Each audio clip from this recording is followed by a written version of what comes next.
wonderful electronic invention I want you to see. It looks something like this. The Veracity Podcast. Discovery Sessions.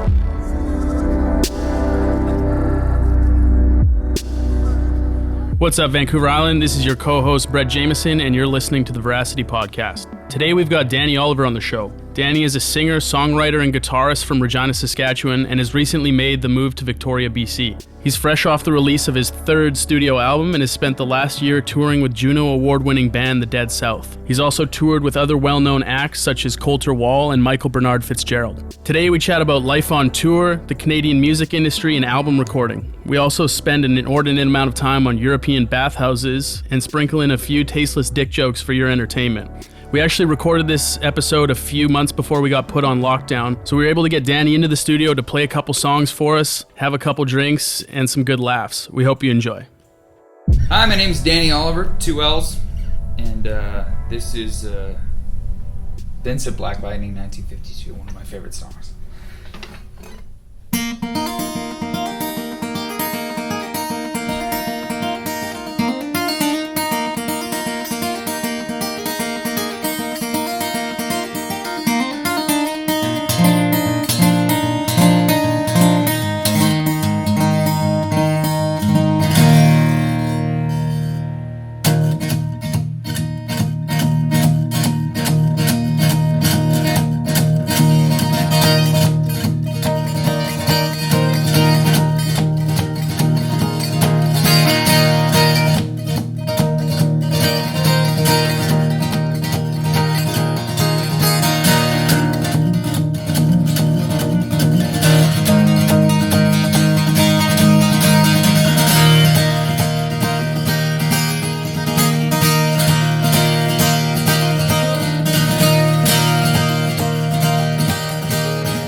Says Red Molly to James, that's a fine motorbike. Make a girl feel special on any such light. Says James to Red Molly, well, my hat's off to you.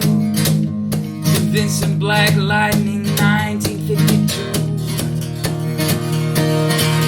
I see you on the corners in the cafes, it seems. Red hair and black leather on my favorite color schemes.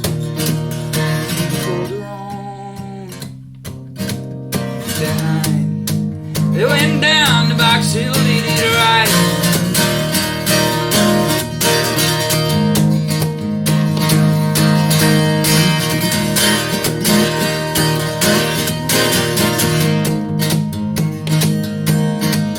Says James to Ed Molly, here's a ring for your right hand. I would tell you in earnest, I'm a dangerous man. Since I fought with the law, since I was 17, and I robbed many men to get my Vincent machine. Well, I turned 21, I might make 22. I don't mind dying if it's for the love of you.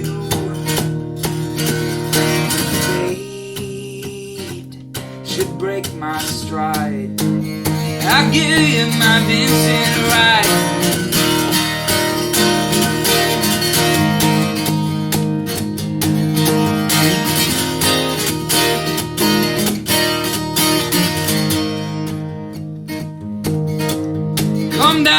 Come down, Red Molly, said Sergeant McCree.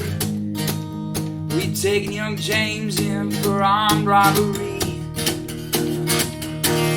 A shotgun blast through his chest left nothing inside. Come down to his dying bedside. When she got to the hospital, there wasn't much left. He was running out of road, he was running out of breath. He smiled to see her cry. He said, I give you my Vincent right.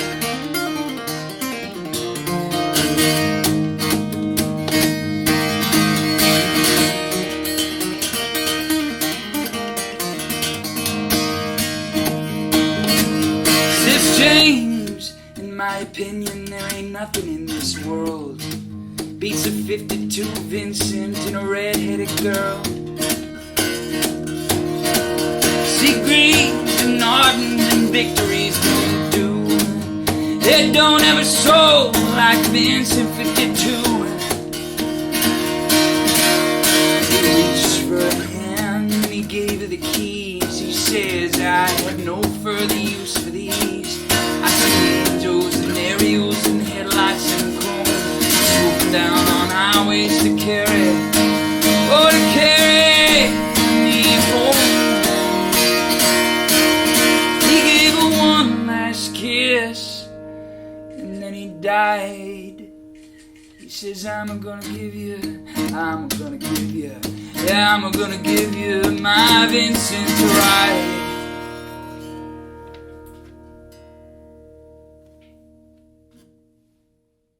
Thanks, Dougie. That set was super sharp, man. Dude, I guess. Cheers. Cheers. It's nice to finally have you in here. We've been talking about this for a little while, haven't we? And yeah, it's cool. I guess you're pretty finely tuned right now, just coming off tour for. Yeah, man, it seems like months. It's been months. It's been 50 dates ish. Over how much time? Over the last 3.5 months. Wow. Yeah, so it's been 3.5 months. I did a leg in Canada and 2 in the U.S. And the U.S. ones were substantially longer. But yeah, it's been a while. I would say the last 4.5, 5 months has been on the road. Wow. What's that like? What's your day to day when you're? You guys are traveling mostly by bus now, right? It's chartered. Yeah. First of all, who are you touring with? So I'm touring with a band called the Dead South. They brought me along to do the opening sets on all their shows. Schedule wise is pretty fucked up. Like it's you drive during the night, so it's on a bus. And they're awesome. They brought me onto the bus with them, and I just tour along with them. So I don't have to drive my own vehicle or follow that around, which is awesome. So schedule wise, it's basically get up, load in, do a sound check. There's about 3 hours interim time before I actually play, and then I play, and then the show's over at about 12:30. Then we load out, and that's about 1:30 by the time everybody's on the bus and settled. And then we drive through the evening to wherever the next date is. So it could be anywhere between usually a 2 to 9 hour drive. And you sleep while the bus is moving, which is so hard. Tough to do. Yeah, not the easiest thing to do. But I've found myself kind of getting used to it. Yeah. Which is... But it hasn't always been that way. Like this style of touring, I'm sure like when you started out, you like... I'm sure you weren't like in these fancy tour buses. The boys that I'm touring with have found a pretty great audience in the last couple of years. I mean, they've been boots to the pavement, touring all over the world, playing so many goddamn shows a year. Like it's insane how hard they've worked, and now it's bus life. So they've gotten to that level where they can do that. And for me, I'm certainly not quite there yet, right? So it's definitely a different style of touring. Like a lot of the times, typically, it's me in, a Honda Pilot with a trailer behind it, and we're going to like Thunder Bay, Ontario. Yeah. And it's like a 16-hour drive, and everybody's sick of each other, and the van fucking stinks, and it's gross, and whatever. That's my typical touring life thus far, right? That's a whole other dynamic, yeah, like because you're driving yourself there too. So the touring itself and playing shows every night, for what, a span of 3 weeks at a time? Yeah, typically. Like that itself has to be exhausting. Yeah. But then now you've got to drive yourself to all of these places. And driving is the biggest thing with touring. Like especially touring Canada, because there's such a huge gap between major city centers where you're driving, I did a tour that had like 50 some dates on it, and it was with Colter Wall. And Colter first started out, he was fresh, green, right? Yeah. Obviously not the case anymore, but Colter came out with me on a tour that took like two months, right? And we had a show in, where was it? Cape Breton, Nova Scotia. It's a great spot. Yeah. Yeah. And Yeah. I decided it would be super cool to get back to Calgary Stampede right after that, 5 days later. So we were in Cape Breton, Nova Scotia. 5 days later, we had this showcase in Calgary for the Calgary Stampede. And I was like, oh, that's a 59-hour drive. It's a push. Yeah, it's huge. In 3 days, and we got to Regina in 3 days. So that's 2 16-hour days, 1 18-hour day, and then just a quick 8-hour jaunt over to Calgary from Regina. And There's nothing in between that either. It's just nothing. You're counting grain elevators. dude, yeah, Yeah. seriously, coyotes. yeah, that drive between Regina and Calgary, I've done so many times. It's just the most boring shit. Yeah. It's so Lot boring. of wheat fields. Yeah, tons of wheat fields, tons of nothing.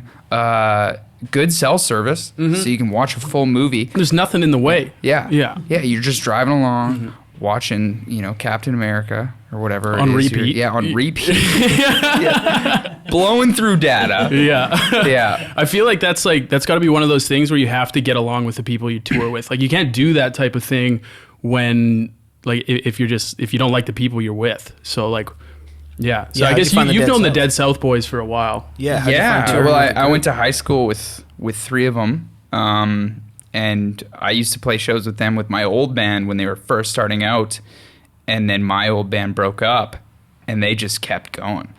They kept going hard. Yeah. Like I'm talking like really hard. Like they really pushed themselves on the touring and stuff. And that's paid off in a big way. I mean, and it's continuing to because they're still doing it. Yeah. Well, Right. they have like a couple hundred dates a year all over the map. All over, everywhere. Yeah, Europe, North America. Yeah. They're going to, Spain and Italy and all these places. So it's really cool. Yeah. So what do you do to fill that dead space? Like you're on the road for hours on end. Like you gotta be doing Dude. in the small confines of a tour bus. Like, Well, depending on the legality of it, we just get super stoned. yeah, depending on where you are. Depending on where we are, Yeah. we smoke a bunch of weed and Yeah. we hang out on the bus while it's driving. But I mean, for the most part, we're driving while we're sleeping. So I try and sleep to some success. Yeah. But there is some downtime. But for the most part, it's actually really busy. Like you wake up, you go for breakfast, you check out wherever you are. Or if you're me, you sleep right up until loadout. You're like, oh, it's loadout time. And then you get up and you load out and then you're like, wow, I'm tired. And it's just you're just constantly tired. Yeah. Dude, Yeah. it must be like a crash course in how to be roomies with like 8 other dudes at all times. Yeah, absolutely, it is. And in like But a it's- shoebox too. Like, and you can't like. I had this like the same type of thing when I'm on the boat at sea is that like there's no escape from it. When you're on the bus, you can take off and get your alone time, but it's probably, given how busy you are, hard to like just like you're always around people constantly. Yeah, I mean, it's pretty close quarters, but the thing is that it's kind of like a little family for me now, Yeah. touring with these guys, because I've done the last three legs.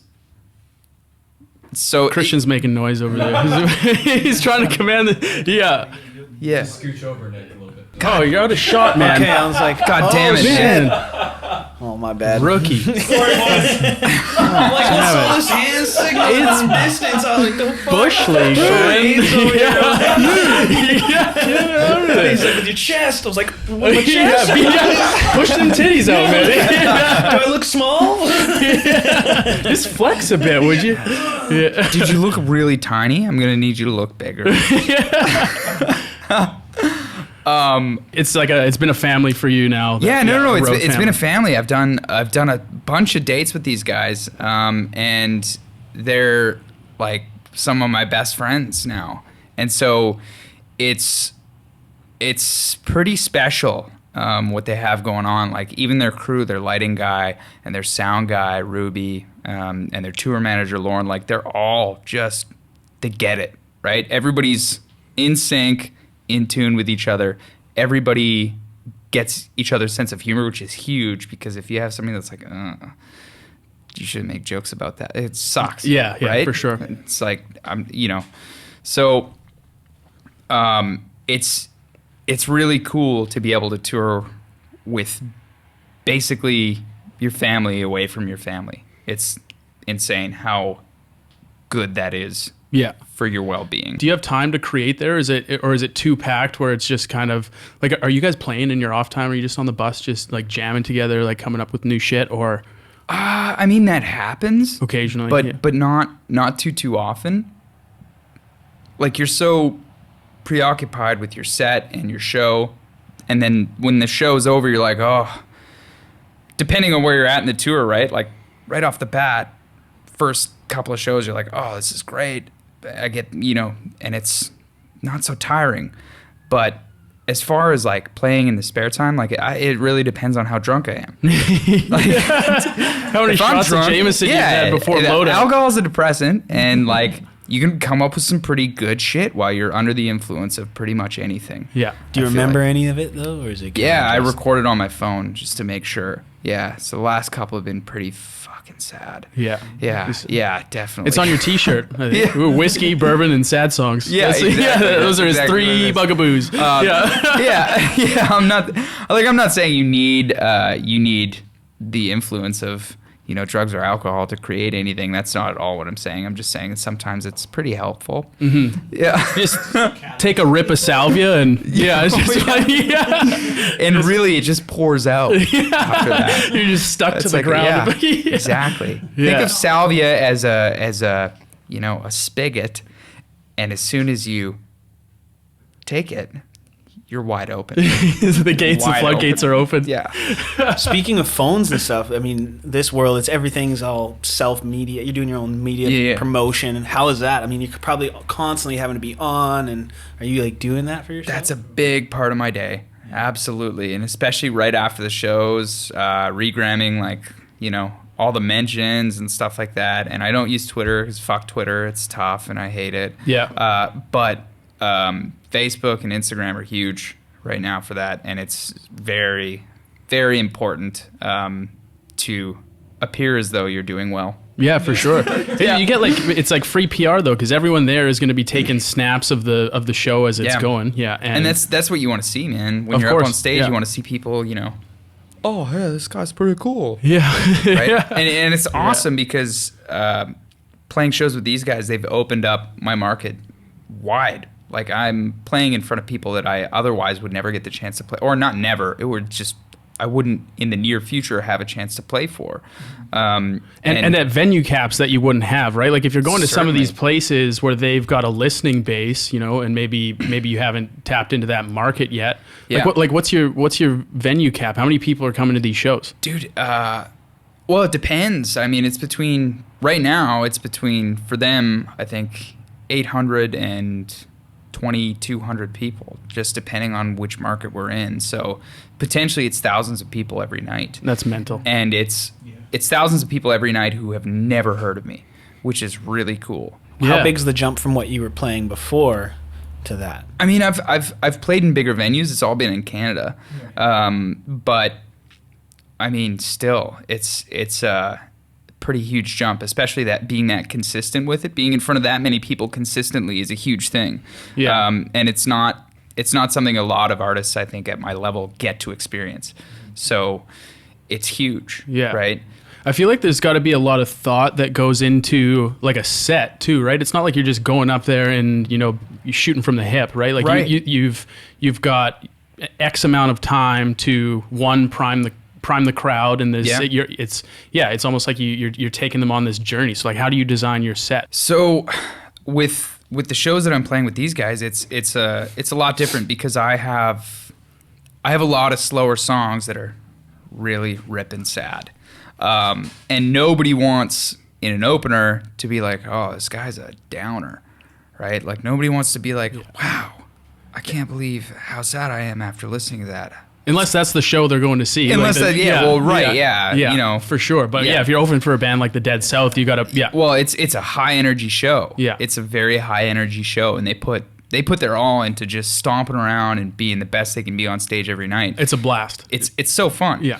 And so essentially cut most of that out of my set opening for them, where, you know, if it were my show and it was, you know, me and or like solo or myself in a band playing, there would be some slower songs, right?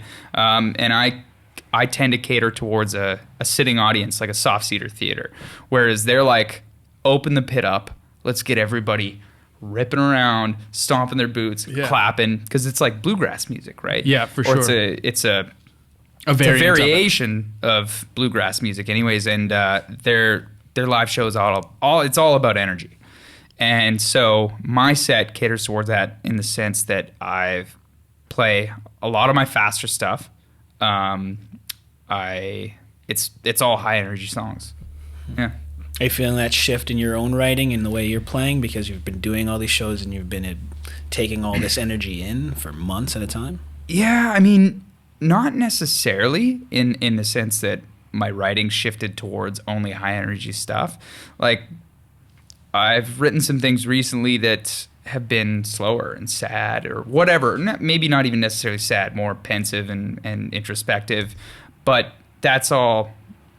It's always inspirational. Getting up in front of people, I always say, like, if I could find a drug that makes me feel like I do every time I get on stage in front of hundreds, thousands, whatever it is, that amount of people, and play for them and have them listen to it and take it in, if I could find a drug like that, I'd be fucked. Yeah. I would be so insanely addicted to that because it's the best thing ever. Have you tried cocaine? No, you don't have to answer that question. Yeah, for sure. That's mental, man. I can't even imagine. I get like, this makes me nervous just sitting here, and I can't imagine like that plus thousands of people who are all like off the bat, especially for people that don't know you, just like, you know, judging you off the bat. Like, you have to make a first good impression. You have to like charm the crowd to an extent, get them to relate to you, and then vibe with your music. Yeah, and like you're saying, it's not a soft theater where people are sitting down, so there's people chugging back beers. You know, they're like waiting for the big set. You know, so that must be hard to compete with. You know? Well, yeah, and I'm playing these shows solo, so it's me. I walk out in front of 1,000, 2,000, whatever people. And I pick up my guitar and I just start going, right? So, and at first, when I started playing these shows with them, it was like, I get the jitters for sure. I'd be like, oh man, I hope they like it. Yeah. But as I kept on going and playing more and more, I've gained this confidence, like, okay, the music's there. I just need the performance, right? People like the music. As long as if I can captivate one person, if I can get one person's attention and play an awesome show and they remember that, especially for an opener, I've done my job, right? If I can get one person amped up for the headlining band, then I've done my job poorly because that's one person. Yeah. And there's a couple hundred, 3,000. Yeah. But no, it's gone really well. The reception's been great. I've noticed a steady increase in social media following, all that stuff. Yeah. And it's awesome. And you get to, like, so you've put out 3 albums now, 3 solo albums, and you get to, like, presumably that's just like an awesome way for people to like buy into your music too, right? They get to hear you play live, which is like the music is there and it's awesome, but they also get to interact with the person that you are. And so, like, do you find it's well received enough that people are buying your music now? Yeah, absolutely. A lot of people go to shows, and I mean, even if they don't have a physical media player, they're not buying CDs or whatever, they'll still buy it because it's a souvenir from a show. And if they really liked your music, then they'll grab something. Even if they really liked your music and they don't grab something, they'll find you on Spotify, they'll find you on Google Play, and that's huge, right?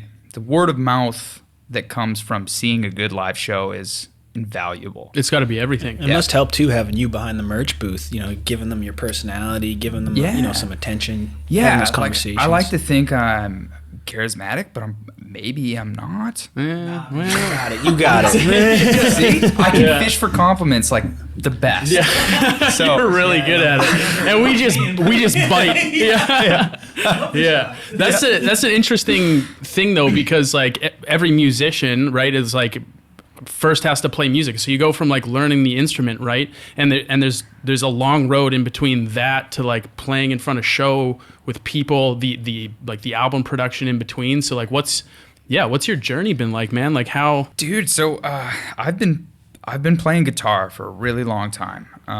For about 22 years, I think, since I was 8 years old. I've been playing guitar. I found a shitty guitar in like a back alley right by my house. Had like 3 strings on it, and I just ripped on that thing for a long time, like probably a couple years, until I, and it was the bottom 3 strings. So you had to like, you can make a D chord with those. You can make a couple other things, but I played on that for a long time and my dad, I think, started to be able to, that sounds like a song I know. I'm like, yeah, Dad, it is. Yeah. Look at me. Yeah. And he was like, all right, well, we'll get you, the other 3 strings or whatever. I can't imagine what they had to go through while I was learning guitar. Yeah, no kidding. Yeah. Oh my.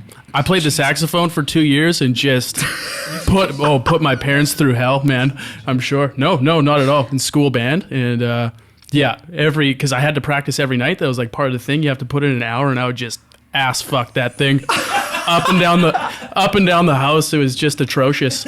And sweet. Yeah. What a choice of instrument, Dude, man. parents, hey, they just love you. They do. They They just put up with a lot. For the most part. Yeah. I can't speak for everybody, but Yeah. My mom's in the kitchen putting back like a 4-liter Franzia bladder just to get through it. Yeah. Sorry, Mom.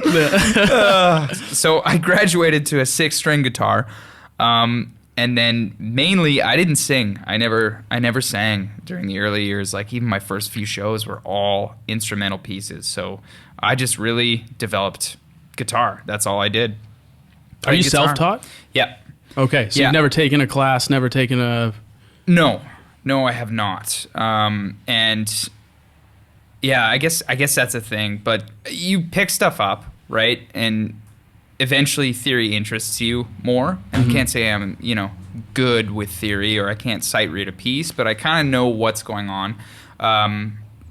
It's not something I'm really good at because, of course, I've never learned it classically, so I'm not great at it. I know the basic ideas. Yeah. And that's what I get by on. So I'm mostly an ear player, which does limit me for sure in a lot of different aspects. But I still find a lot of joy just playing guitar. Yeah. And so that's how I started. And then I started singing along the way. My sister was an amazing singer. She taught me everything I know. And then I started singing. And that opened up the avenue of writing music with lyrics. So I started doing that. But my first few shows were just completely 45-minute set, all just me ripping guitar. And so I had to kind of become pretty articulate, because when you're not singing, you're not doing anything else. They're zoned in on how you're playing, right? So I took that pretty seriously. I was like, well, I think anybody who's in front of people will criticize themselves harder than anybody else will, right? Yeah, for sure. It's just a thing. So what kept you from learning, from maybe going to a teacher or an institution? I mean, did you just want to figure it out on your own? Well, I've been in institutions before. Just not musical ones. No, I did. I took one lesson when I was 10 years old. That's after I graduated to the 6 strings. And I was so bored by it. I couldn't focus, and that's just because I'm a little shit, right? Like I'm not good. I never paid attention in class. I never really cared about any of that. I got by, right? But it was the same with music. I was just like, I just want to play what I want to play, and your teacher's like, well, you got to practice this scale. And I was like, no, wrong again. Yeah, yeah, exactly. So I did. I tried it one time. I think I would find a lot more enjoyment in it now, especially now that theory interests me. I would like to know more about what's going on with what I'm doing. Yeah. Right? Because you can create something and you go, oh, that's fun. I like the sound of that. But why does it sound like that, right?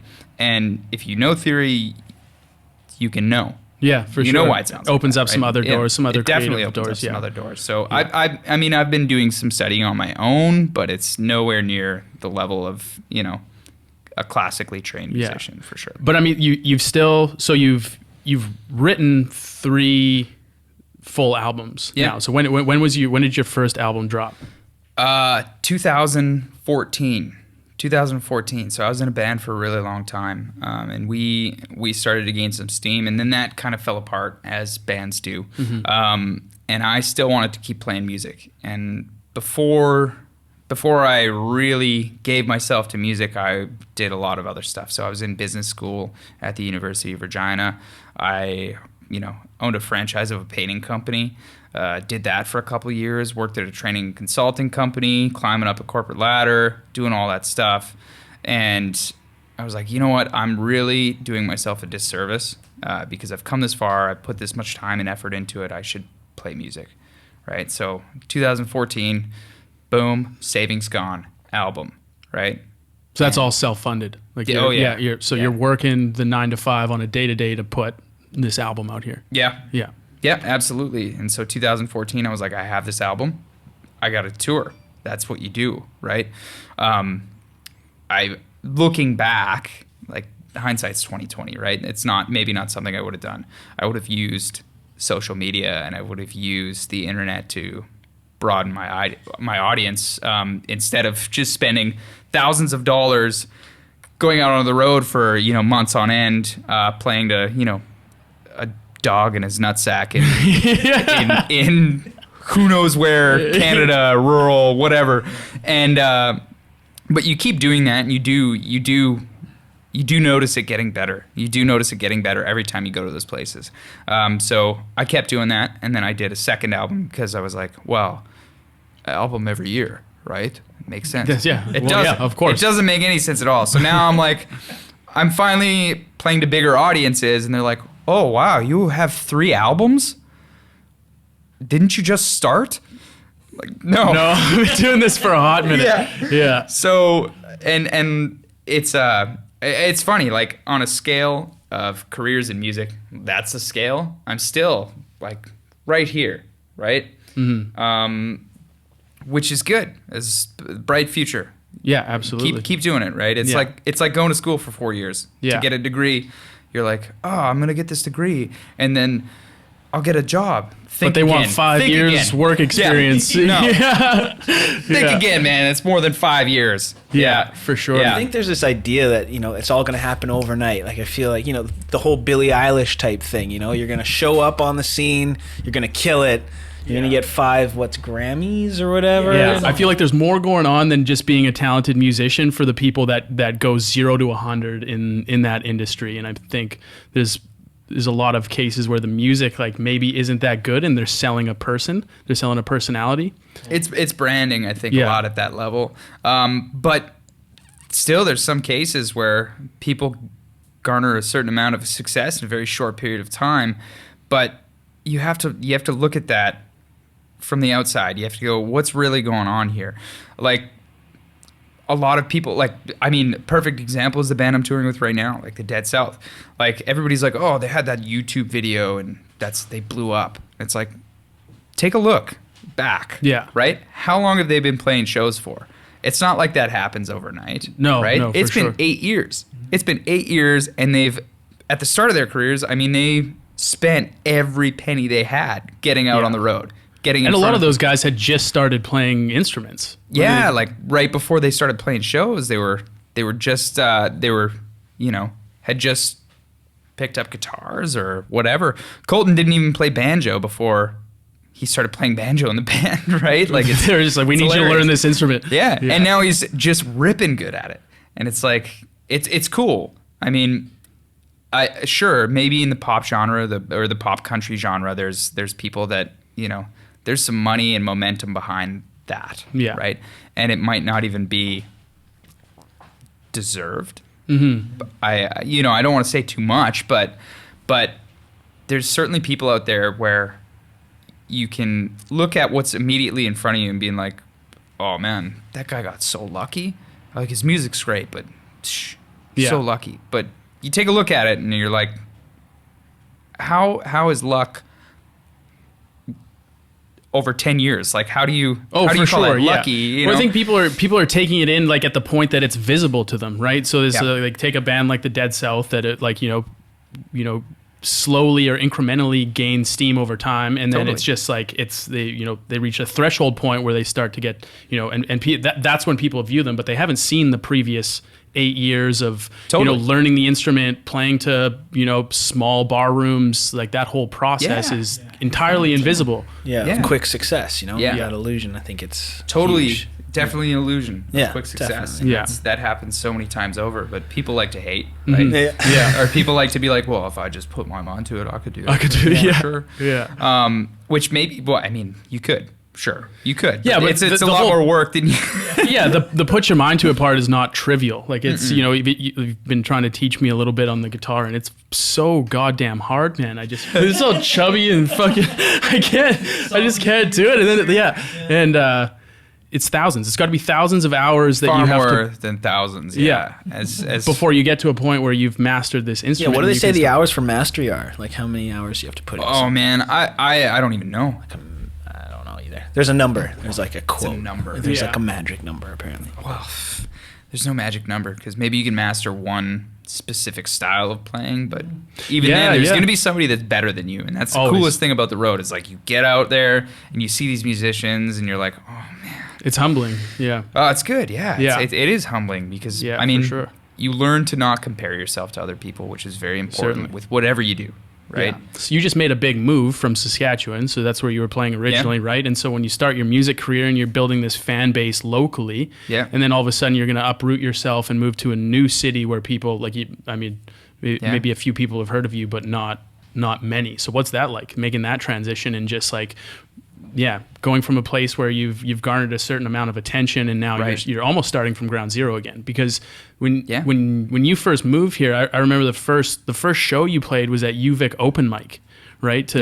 Back to the bar room of 20 some people eating chicken wings and crushing $4 blue bucks. Yeah, dude, fell in love with blue bucks right away. Well, that's a given. No, for sure. It's I think it's important not to ever get ahead of yourself, right? Not to think that you deserve a certain venue or a certain capacity of people. I think it's super important to realize that you have to put the work in wherever you go and whatever you do.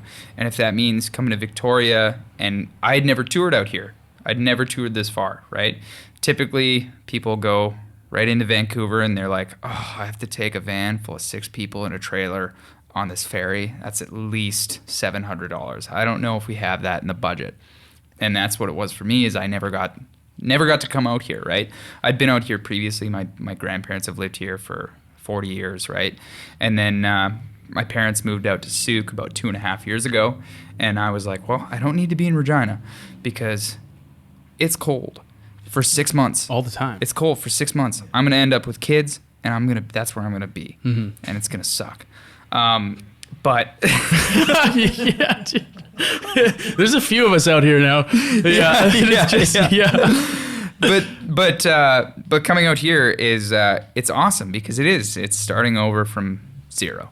And so go out and play those open mics, right? If you have the ability, which I'm confident in my ability. I just hope people like it. Yeah, I feel like there's a golden opportunity in that, right? Because you've already got this skill set, and so you can kind of emerge on a new scene and just, start playing to people that, like, have no idea who you are. And And it's cool that you can just go up there and shred for 15, 20 minutes in an open mic, and people are like, what the hell is going on here? It's and just make everyone else that's going up in front of the mic feel like shit. So it's, that's just discourage anyone else that No, that's not it. I'm just joking. No, you go up and you listen to everybody that gets up there, and you also you have to nourish everybody's talent, right? If somebody wants to play music, everybody starts somewhere. And that's part of the whole not not feeling like you really deserve anything, not getting ahead of yourself in that way, is you also have to be mindful of other people who are trying to do the same thing, because I was trying to do the exact same thing at some point for sure, right? So you see somebody that's that you know is getting up in front of a microphone and putting themselves out there. That takes balls with whatever 100%. You're doing, man. Stand-up comedy being probably the most scary thing that's anybody has ever done. But yeah, a short-lived one. Yeah, very short-lived, dude. Yeah. When you hear nothing after you tell a joke, it's soul-crushing. It's for sure, soul-crushing. Yeah, I feel like you play a song, you wrap up, and everyone's gonna do the, Yeah, comedy's a different ballgame. Dude, that's a way different ballgame. Yeah, it's people have to give you some acknowledgement after you play a song, right? Yeah. Nobody has to laugh. Yeah, it's etiquette. No, they don't. No. Yeah, that's true. No. Yeah. So my advice is, if you're getting into stand-up comedy, don't. Yeah, don't do it. Don't do it. It's gonna hurt. It's gonna hurt. The inside. It's gonna suck. Yeah. So you moved to Victoria. Your first shows, you're playing, open mic at Felicitas or the Fernwood Pub, or you did a few at Souk Brewery, and now, so over the span of, I guess it's been about a year and a half now, and now you've been named the Band of the Month for 91.3 The Zone radio station. Yeah. Right? Yeah, absolutely. Yeah. It's pretty cool. I mean, I feel like The Zone does an amazing job at supporting local artists, and I've gotten to meet a lot of local artists through just going out and playing as much as I can and being a part of the scene, because I know locally, and this is anywhere, sometimes it can be pretty non-inclusive thing, right? You're trying to make your way in, but Victoria is incredibly welcoming to new musicians and new artists. That's how I feel anyways, right? And so the Band of the Month thing is huge for me, because there's, I would say 99.9% of people here don't really know who I am, and that's totally fine. So this just gives me a platform to expose myself to reach them. more people. Yeah, expose myself to them. Expose myself. Yeah, exactly. Cool, man. Yeah. Right on. I feel like that's going to be well received. Yeah. Exposure. Yeah. Exposure. Yeah, that's a good one. That's how I pay most of my bills. Yeah. Is with exposure. He does a lot on chat roulette. He does, Fansonly.com. Yeah. You're talking about. I show you Skin for Gold, BB. Yeah. Oh, shit. Speaking of exposure, you spent some time over in Europe as well, right? Like you did a European tour all on your own, just solo. Right? Yeah, I've done a few of them. A few of them, yeah. It's pretty important to keep on hitting markets that you've already hit before with whoever you might have done it with, right? So even if I was playing bigger rooms with the Dead South over in Europe, it's still important for me to get back and make sure people there know that I'm present. Yeah, absolutely. And so the tours over there have gone really well with just myself as well. Mm-hmm. It's obviously it's a different show, right? Because I'm not opening. So people get to hear a wider variety of the things that I play, not just, the bangers, the hits, right? Yeah. So only the hits. Yeah, the hits. the hits to somebody who has no idea who you are. It's hilarious. Yeah. But that's got to be like a different approach too. Like you go to a place like, last year you were in Germany for a stint, right? And that's got to be, a different approach, just playing to people that by and large don't speak the same language that you do. That's true, right? Yeah. So you lose a lot of I don't know if you lose it, but you have to adapt your stage presence accordingly, I would assume. Yeah, the banter is different for sure. You can't tell stories as intricately as you would to an English-speaking audience. But I mean, that's fine. Most people in Germany do speak English, but they're just it's so funny. So they're very stark people. Mm-hmm. Their humor is very blunt, and like I'm making a generalization, but most interactions, I mean, they're just like anybody else anywhere in the world. However, I got German in me, so I'm just laughing. Oh, that makes a lot of sense. Look at the fucking guy. Right. You ripped one. I heard that. There's no. Shitting on the side. So Soiling the ambient room, Mike. Tight space. would you agree then, Christian, that it's a very stark? Absolutely. Yeah, 100%. So to give a perfect example, I forget where the show was in Germany, but I had just played my set, and then the Dead South were going on, right? So I was at the merch booth tending to my merch, and this woman comes over, and she's like, "Oh, so what do you do here?" And I was like, "Well, I'm selling merch." She's like, "Oh, so you just travel around with them and you sell the merch?" I was like, "Well, no, I just played. You probably missed my set. Like, did you come later?" And she was like, "Oh, yeah, I didn't see it." I was like, "Okay, yeah. Can I get you anything?" She's like, "So what do you do then?" I just and she's like, "Oh, so you're playing music and you go around with a band and you played music." Like, yeah. So what is this haircut? It's like, what? What are you talking about? Yeah, so is this like a thing on stage where, maybe you don't care whether you look like a man or a woman? Just How do you take that? I was like, no. And obviously I was like, and she was like, "Oh, don't mean to be offensive or just saying you have a very androgynous look." Like, it's not even. They're not. They're not razzing you. It's just a very honest thing. Like, yeah, exactly. They're like, maybe like. And that's why he grew the mustache. So just to that's exactly just why to iron out that bit of confusion. I mean, this is totally a struggle with identity, right? For sure. Here. Yeah. 1,000 bottles of Just for Men later. Yeah. Oh, it's getting there, man. Yeah, and then her absolutely fucking hammered husband came over to the merch booth and was like, "Oh, so what do you do?" And I was like, "Oh my god." It's like, I'm playing music, man. Why don't you ask your wife here? She I've told her everything. Yeah. It's like, "Oh, so you have done nothing with your life." He said that? Oh yeah, he said that to me. No fucking way. Totally. He said that to me. I was like, "Okay, man. What can I get you anything? Can you give me your money, or you could?" Like, there's no reason to be offended. Well, with the husband for sure, that guy's a dick. Yeah.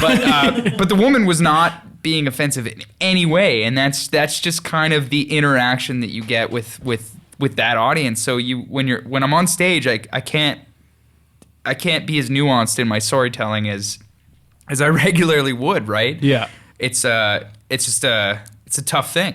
So I basically, in Germany, I try and be as, connective as possible, right? But it's mostly just me ripping, playing. Yeah.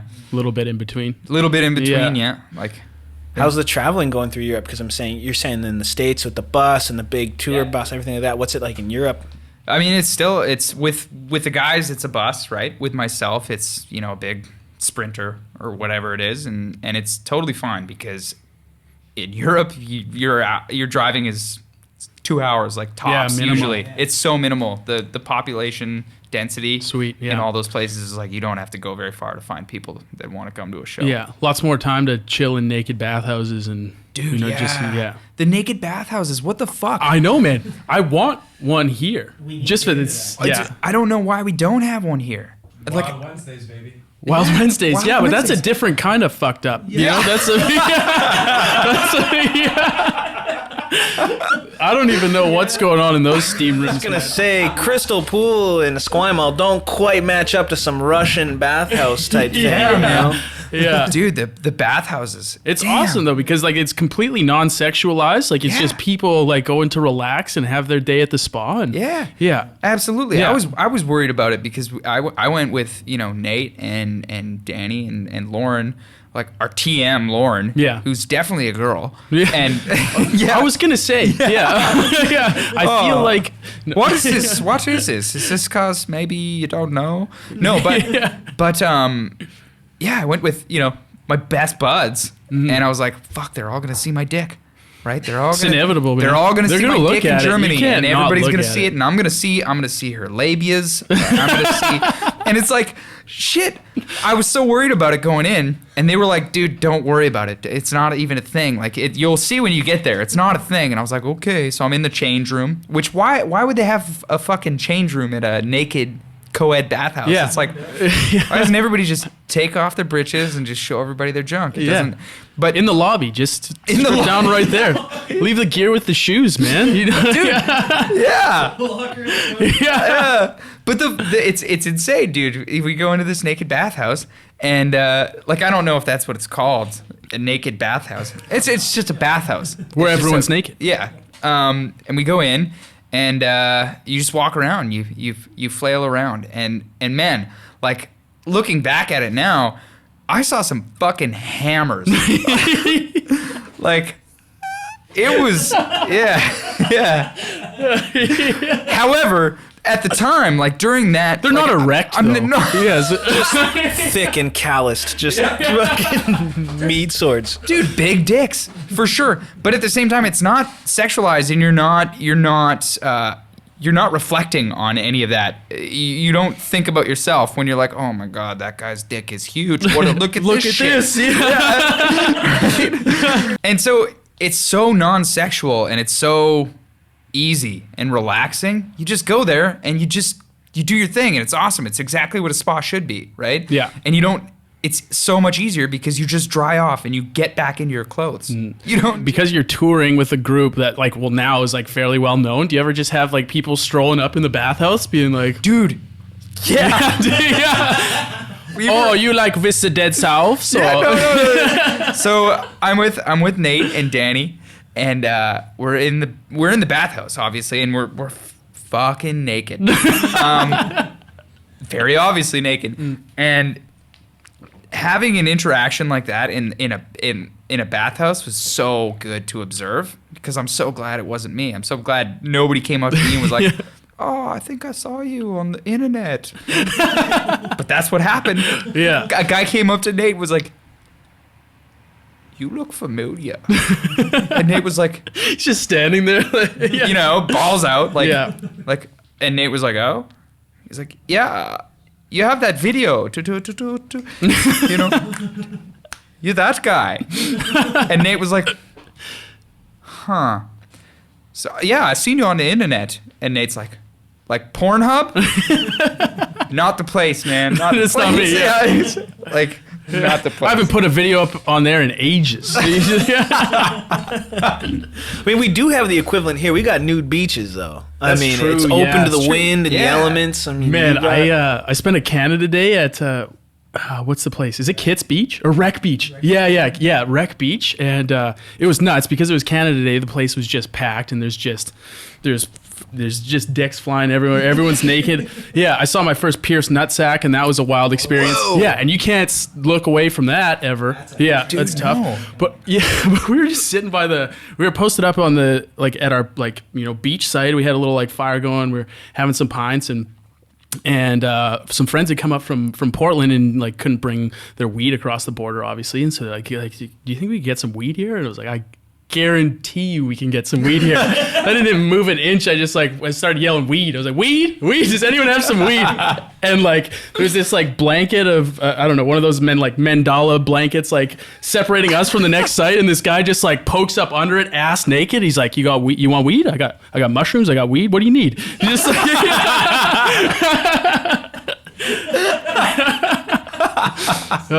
BC's a special place, man. Dude, it's great. Yeah. It's great. It's great. Weed's basically been legal here for 20 years. Yeah. Yeah, basically. Yeah. Bigger fish to fry here than Totally. than Hoots. I mean, everybody should have bigger fish to fry. Yeah, Some dude yeah, with absolutely. Some fucking weed. Like, get over it. Yeah, for sure. It's insane. Anyways, about music or something. Is that what we were talking about? Dude, we can talk about whatever. It's been a lot No, of... I had a question that I wanted to ask you about, like, so you're talking about, like, in Europe and your interactions with the crowd and like, how important is that when how important is it to establish that connection, like, for your own promotion, like if you're selling merch and Dude, huge. And it's not even Europe. It's whoever you're in front of. You're in front of 10 people in a house show. You're in front of 100 people in a small venue. You're in front of people in a cafe. You're in front of 2,000 people. Connecting with your audience is the biggest thing that you can do to promote yourself. And that's just being real. Going up there, doing what you love doing, and making sure you're authentic about it. Granted, there's some performance artists that maybe are inauthentic in the sense that that's not how they, go to work or go to school or drive around in their car with, a fucking masquerade mask on and, weird shit going on. But that's a completely different thing. You're still being authentic in your performance. And I think that's the most important thing you can do for self-promotion. Have you ever just fucked up with the crowd royally? Like, dude. Yeah, just botch a show. Yeah. Or not necessarily with like the show itself, but just like, dude.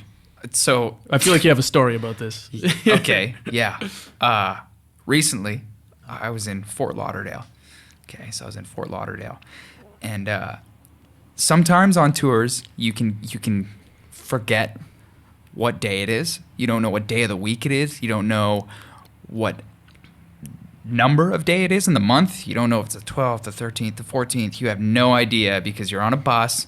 You do the same thing. You wake up, unload, sound check, play, load up, sell merch, go to sleep, wake up, rinse, repeat all the time. And so you get that routine going, and you forget you're in Fort Lauderdale.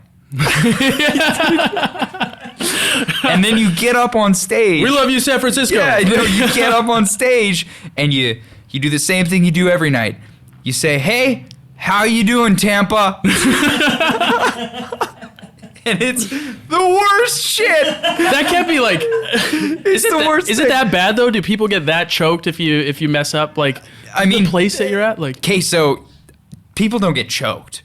But they're like, oh, this guy's a fucking joke. You're like, oh, it's his first day. That's a cute performance. See, like, even if you play really well, like if you go up there in Fort Lauderdale and you're like, hey, Tampa, and you play like shit, people are gonna be like, oh, right. But if you go up there and you play well, you're gonna win some of that crowd back. But still, some of them are gonna be like, cute. Yeah, I feel like it's more easily forgiven if you make that mess up at the end of your set, like you've already played, and like your first impression. Dude, it was bad. So I do this thing during my sets, right? Like I usually bring 2 guitars with me on tour, so one's in a different tuning and one's in standard, and then if I need to, I'll tune the standard one to whatever I want to play.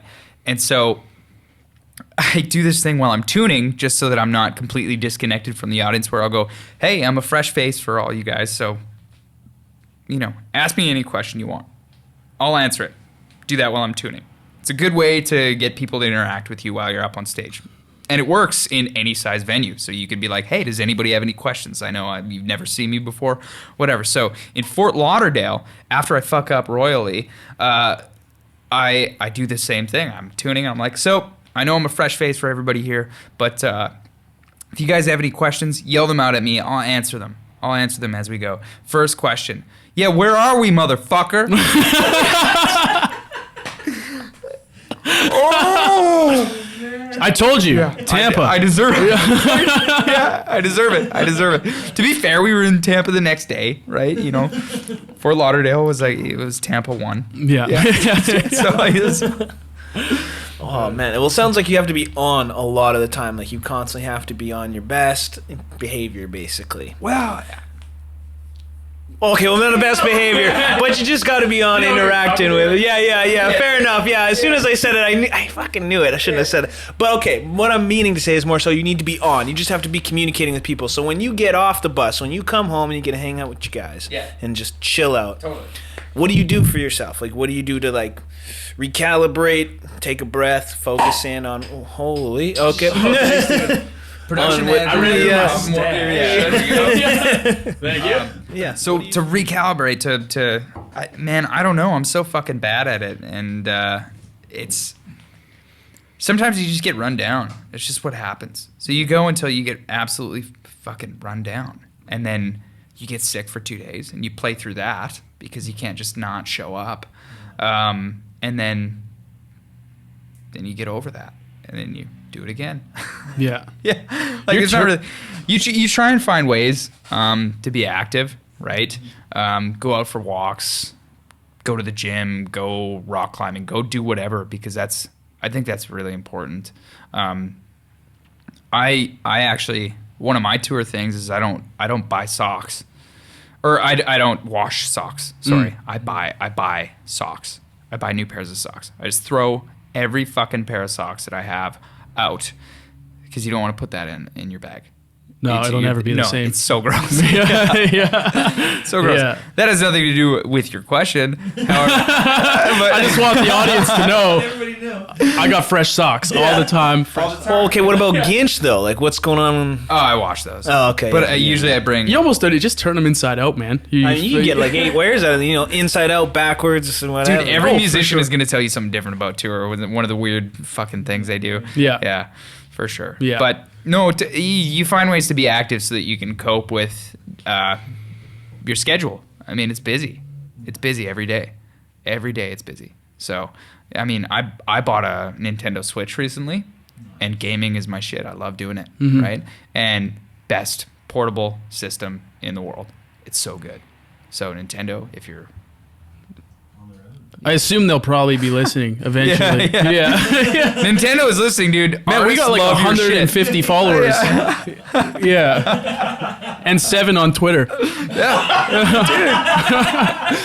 Or maybe we're up to 9 now, I think, on Twitter, which is huge because RT this shit. RT, dude. yeah. RT that. Yeah. Get it. Hey, you're in charge of Twitter. So. I know, yeah, I'm doing something wrong. Yeah. I don't know what it is, man. Me, myself, I got at least 40. Man, I've always thought Twitter was whack, man. I'm not a big fan of it. Yeah, Twitter's never been cool, man. Yeah, but I do like the Instagram thing, like that's, for the most part, that's like my personal stuff, and then I like have a from what I understand, it's a better forum on Twitter if like you're promoting yourself as like a, your science or like, scientist or like whatever you're doing. It's like a better forum for that type of interaction. But I just like, I don't. Yeah, 40 characters or whatever. Or no, 140 characters. It's up there now. You get like 200 and some now. 200 and some. I think. I don't know. Something like that. But still, like, I mean, you share a link. But I still, so I got the thing and I barely use it. Just because I don't know what the hell I'm doing. Dude, I think Twitter Twitter is more work than any other social platform. Do you use Twitter for your... I used to, and then I fucking stopped. Yeah. It's a pain in the ass. Twitter's a pain in the ass. Yeah. It's not. The thing I like about it though is that because I don't have any friends on Twitter. I just like follow like academic journals that I'm super interested in, or people that I like enjoy their content or like journalists and whatever. So it's like I've like tailored my following to be almost like my news source, or a form of news source. But I mean, it's still one of those things that you just don't want to sink a bunch of time on because it's a waste. Yeah, exactly. It is, dude. There's a certain amount of anonymity that comes with Twitter too. That's just like, but that's every social platform. Yeah, honestly. exactly. Yeah. I don't know. I like a lot of the meme accounts on Twitter. I follow Big Ben, the clock. The clock, yeah. And it just goes bong, bong, bong every hour. That's awesome. it. Yeah, that's sick. it. This is like fucking 400,000 tweets, just bong, bong, bong, all the way up to 12, man. Sick. It's dope. Yeah. I made a meme account. Well, not a meme account. I jotted down, just stuff that my buddy Jared said, because a lot of the times it was outrageous and hilarious, and just made an account called Jared Said This. And I would just tweet some of the shit that he said, dude. Dude, it's hilarious. It's good. I wanted to start like a either Twitter and Instagram page or whatever, like called Overheard at UVic, because I just like all the time walking through and I'll just catch like a 3-second snippet of a conversation entirely out of context. Like the other day I was walking in my office, like going past them, and the only thing I heard was, dude, I'm actually remarkably good at running on all fours. Sick. Right on, man. Yeah, dude. Weird flex, but okay. I want to see it, though. Yeah. It makes you want to see it. It does, yeah. Yeah, that's hilarious. So what's coming up next for your career? Are you going to be making another album right away here? Another leg of a tour? Or? I don't know about an album. I don't know if that's the way to go. I need to pool my resources together here and see what the best course of action is. I don't know if it's another album, because of course having 3 albums out when nobody has fucking heard of you is outrageous. Is there something to that though? I feel like there's more to unpack there. Like, is there a strategy to an album release? Like, Oh yeah. Or how many albums you have released, or Well, I mean, like intuitively, I would be like, well, yeah, the more music you put out there, the better. But it sounds like that's not the case. I don't think that's the case. No, Okay. because there's a cycle, right? There's a cycle that an album will go through. It'll be the PR cycle at the start, right before it's released. Well, not right before. Like maybe you're trying to build anticipation for the album, right? Mm-hmm. Then the album finally drops, and you're like, oh, this is my album. Everybody check it out. And then for the next year, you're doing the same thing. Hey guys, look at it. Please. Listen, please. It cost a lot of money, Yes, please. It costs so much money. It costs more money than I have. And it's important that you listen. Mm-hmm. And you do that over and over and over again for a year to 2 years, depending on how long that album cycle is. And it all depends on how much you're touring it. If you've garnered any accolades for it, you know, Juno Awards, Grammy. But You're like a year out, dude. Yeah. Max. But it really all depends, and I don't know as well. Like, you know, nobody's the Rolling Stones, nobody's the Beatles anymore. Nobody's releasing 40 fucking albums that everybody's gonna listen to for the next 40 years. Mm-hmm. That's just not a thing. I feel like that's a lost practice. Like, how many people these days would you say are like listening to an album top to bottom? Like with the forums that are used to, you know, to distribute music. It's like it's playlist, it's singles, it's yeah. Exactly, right? There's not a lot of people that are there's people that are going to be like, dude, I know that you've heard that new song, but you got to listen to the whole album back to front. Mm-hmm. And then of course you say, yeah, I'll check it out.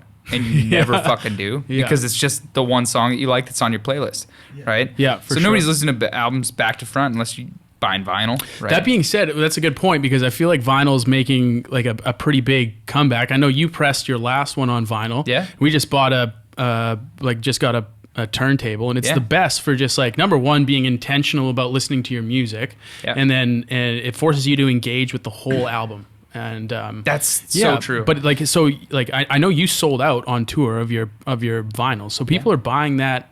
There's a market for that kind of listening. It's a huge market for that kind of listening. I think in the UK, vinyl has been outselling CDs for the last 2 years, which is crazy. That is crazy. Nuts.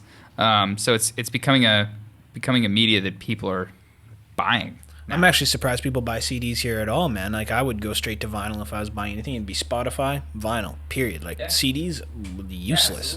Yeah. Right? Yeah, I feel like the thing with vinyl is that, like, I mean, your collection gets big enough, right? If you've got, like, a lot of albums, you got, like, it's fucking massive crates full of... I was talking to my dad. I was so excited to tell him. I was like, yeah, we got this turntable, like, getting some albums and stuff. And he just looked at me. He's like, you never heard of Spotify?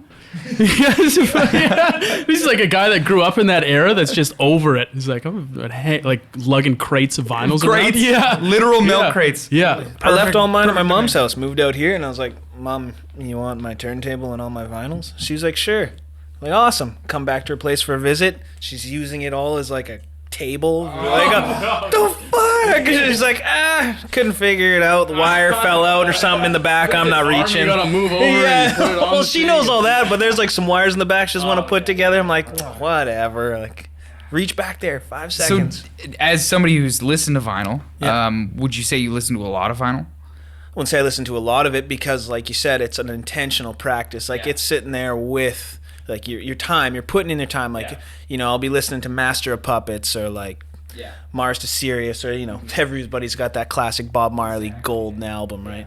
I'll sit down and listen to that. So, I mean, it's not a lot of time. Obviously, I spend most of my time on Spotify. But when I'm listening to a vinyl, like you said, it's like a meditation. It's back to front. You sit down, flip it over when it's over. Front to back, yeah. Back to front. However you want to do it. Sometimes I start with side B. Just because I'm dangerous like that. Front to back to front. There's so many different positions, man. So many different positions. Yeah, but you have to have the time to sit down with it and give attention to it. I have such a weird relationship with music too. You're gonna have to pass that over here, dude. Dude, but I like, because I spend so much time in front of a computer, a lot of like writing and reading, and I can't listen to anything with lyrics because that's the only thing that I'll focus on. So like, actually the only genre of music that I can listen to while I'm doing work is pipes and drums, dude. I just slam bagpipe music for like 8 hours a day. Just what? Yeah. Get the fuck out of here. Yeah. Bagpipe music for studying? Yeah, pipes. Yeah. What? Yeah. Also, just on low, it's good shit. Yeah, so you were talking about funds and how much it costs to do all this stuff. Yeah. you're touring a lot. So, I mean, obviously you must be making a living, but then comes the whole, living expenses, et cetera, et cetera. Yeah. So how are you getting funded outside of what you're making? Are you doing do you have a side hustle? It's chat roulette, dude. Chat roulette, right? He cranks down on cam. All that nude exposure. Yeah. I hear a lot of it, dude, from the basement. Yeah. So no side hustle since I moved to Victoria. It's been strictly music, touring.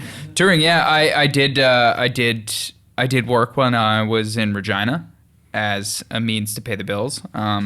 Because of course, you think touring and you think, well, you're making money from these shows. That's not the case all the time, right? Sometimes people aren't buying merch. Sometimes you don't get a guarantee for the show. People are like, oh, here's a hot dog, right? But you got to do that shit. So that's running back to where I had likened it to going to school, right, for 4 years to maybe get a job, but probably not. It's the same thing. You play music, you're out there on the road for 4 years, right? And you're probably not making very much money. And that's definitely, I've been through that. And I'm sure that there will be times where I won't make any money, right? And that's fine. That's just the name of the game. But there's other ways to do it too. And I think it's really important for artists that are just starting out. Listen to this. Treat your music like a business, because that's what it has to be. I know it takes some of the creativity out of it, but it's very important that you treat it like a business. Get your taxes in order. That's huge. Make sure you're doing taxes. Make sure that you either start out as a proprietorship or incorporate or something, just to keep your income from music separate from your personal income, especially if you're working a job, because you'll never get a loan otherwise. You'll never get anything you need later on in life. Apply for grants. There's an awesome funding program in BC and Saskatchewan, where I was from. Like artist grants? Yeah, totally. Sweet. So you apply for grants. Basically, they'll fund 50% of a project or whatever it happens to be in that province, right? And you apply for these grants and keep applying, because people that work in Creative BC or wherever you are will tell you what you need to improve on with your grant applications. Hone it down so that when you apply for grants, you get them, right? If you need to, there's so many resources. You can hire a grant writer, right? You can hire people that take the admin fee off the grants, which is 15% of whatever the grant happens to be. They'll take that 15%, but you've got a guaranteed funded project, right? Factor's the Canadian federally funded grant program for artists, right? And they'll give you money. I mean, they're not just giving you money. I was going to say, what's that grant writing process like? Like, what are you putting forth? Is it like, presumably you have to put forth the stuff that you've already done. So you give them. Yeah. What I would imagine it's very similar to what you would see in academia, right? Where you apply for funding for a certain project, right? You have to put together a plan. You have to show them exactly what you're doing. You have to tell them where your funding is going to be allocated to, how you're going to spend that money, and what your projected results are going to be. That's typically what a grant will look like, right? And you do that, and if you do it well, then they'll give you the funding for it. And then afterwards, you report on it. You say, this is what the money went to. This is the results that I got. And thank you. Yeah. Really. But so there's a lot of artists that don't take advantage of that. And I think that's a huge detriment to career development, especially if you want to be a musician. If you probably detrimental to having those even around. I mean, if people aren't going for it, then they're not probably going to supply it anymore. Well, that's exactly it, right? Because every province will have a pool of funds that they're given, and if that's not spent, then that'll get cut, right? That's just the name of the game. The way she goes. Yeah, but I think there's I think the West Coast has a ton of incredible talent. Some that you will never hear, some that you will, but an incredible pool of talent regardless. That everybody who's in that pool should be taking advantage of the funding programs that are out there. Because if they don't, they're going to be paying out of pocket, right? Yeah. They're going to be paying out of pocket for those things. And albums cost a lot of money to make. You can do it budget. You're going to notice when you're done right? Just in terms of how it sounds, like the quality of what you put forward. The quality of course, of sound. you get what you pay for. Yeah, well, exactly. And let's say you need a session musician to come in and play steel guitar, right? You can do it yourself. You can learn how to play steel guitar and just do it. But you got to pay people, and that's always been very important to me as well, right? When I hire a band or I hire a musician to come out with me, they get paid. They need to get paid. People need to get paid in the arts. It's just absolutely, man. You need to start putting value on the countless hours that you put into honing your craft, right?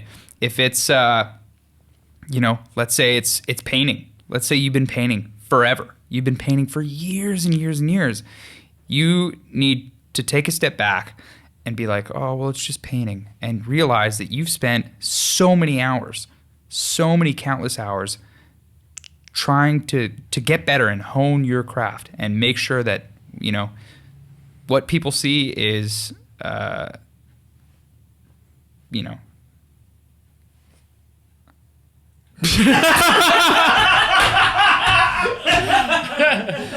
dude. Yeah, man, I'm feeling that. Yeah, what you But said. when it comes down to it, man, like it's a commodity, right? So regardless of how many hours you sink into the craft, like you need to put out something that people want to buy and want to listen to. Right. And I think, but you're right that it needs to be funded, because the amount of just satisfaction and joy that people take from the arts, from music, from whatever it might be, is massive, and it should be appreciated and funded to advance and progress the. Absolutely. I think we take it for granted, for sure. Yep. Yeah, absolutely. Yeah. And the work that it takes to get to a point where you can put something out that people wants to. Yeah, wanna something that's listen to. saleable. Yeah, right? exactly. Yeah, it takes so much time and effort. Yeah. And if you're not putting value on that, then you're doing yourself a disservice, and you're doing other musicians or other artists a disservice. Or listeners. Yeah, right? absolutely. Yeah. Well, it's I think it's very important. I think if you're devaluing yourself, let's say a venue's like, oh, we'll give you a $5 tab at the bar, and that's what you get. Welcome. We'll give you some exposure. We'll post you up on the Instagram. Post you up. Yeah, we've got 3,000 followers. All of them are engaged. Every single one of them. I guarantee you, this will convert into sales. No, it fucking won't. I'll tell you what. You give me enough to pay my fucking hydro, and and that high-speed internet. Guy's got some Apex to play, dude. Yeah. Right? It's just, I think it's very important at a certain point, obviously not every time, right? You have to pay your dues. You have to go out as an artist, you have to get into the shit, into the weeds, and you have to do that shit for free. If you have to. Yeah. There's no way around it. You're going to have to, because you're just starting out. You're getting up on stages where, you have no clout. There's no clout. And so, yeah, you're going to have to do that. But eventually, somebody's like, hey, will you play for this ficus? Yeah. I've got a used washing machine. Yeah. Where you're like, no, I won't. And how dare you? Right? Like, it's important to get to that point, to be able to value the effort and time that you put in to what you do. It's so important, and it's important to other artists starting out too, because if you keep accepting that as the status quo, then that's what people are going to keep offering. Totally, and at the same time, then it's kind of undermining what other people are doing. If you're constantly going to give away free shit and just like not really take yourself seriously, there's other artists out there who are getting, I don't know, it becomes accepted. Like, oh yeah, well, no, I don't have to pay them. Like nobody else. Absolutely, is doing it. Absolutely, and that's like I said, that's not to say that you shouldn't play free shows and you shouldn't get out there and do that, because you should. Absolutely, you should. But there's a certain point, and it's all subjective. You need to know when to do that and when not to, I think, and that's just experience. That's just doing it. Yeah. Right. So with that said, what are you working on now? What does your next little while look like? Well, I got a tour coming up in the UK, and then after that I've got a tour coming up in Europe, and then I'm off for the next little while in which I'm probably going to spend time writing and recording new music. I've got another project coming up with another local artist here in Victoria. I'm not going to say too much about that, but I'm pretty excited about it. So just working on new stuff, and that's about it. Cool, man. Well, with that said, I guess we can wrap it up. Danny Olliver, everybody, check him out. He'll be playing live shows in Victoria. And do you want to just drop a plug where people can find your music? And yeah, sure. So DannyOlliver.com. Danny Olliver, Olliver with 2 L's. You can find any information you need there. Spotify, Google Play, Amazon, all that stuff. I should have an online store up, so if you've heard and you want anything, you can get it from there. I am running my own Instagram because I'm not super cool yet. So you got to get that blue check mark. Yeah. We're working towards I need the verified. Yeah. and then I'll be a somebody. And then I'll feel good about myself. Yeah, exactly. But drop me a line, and yeah. Would you want to take us home with one more song? Yeah, sure. I'll play a song from my sophomore album. It's an instrumental piece. So I was talking earlier about how I just used to play instrumental guitar, and this is something that changes show to show because it started out as pretty much just rudiments to get better at my right hand technique, and turned into a song that I play differently all the time. It's called Untitled. Cool, man. Stoked to hear it. Thanks, man.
Thank you for listening to the Veracity podcast. If you enjoyed the last hour or so of your life and you want to support us, you can subscribe, comment, or share on whatever platform you like. If you're interested in sitting down and having a chat with us, you can visit theveracitypodcast.com, scroll down to the contact section, and drop us a line. Cheers.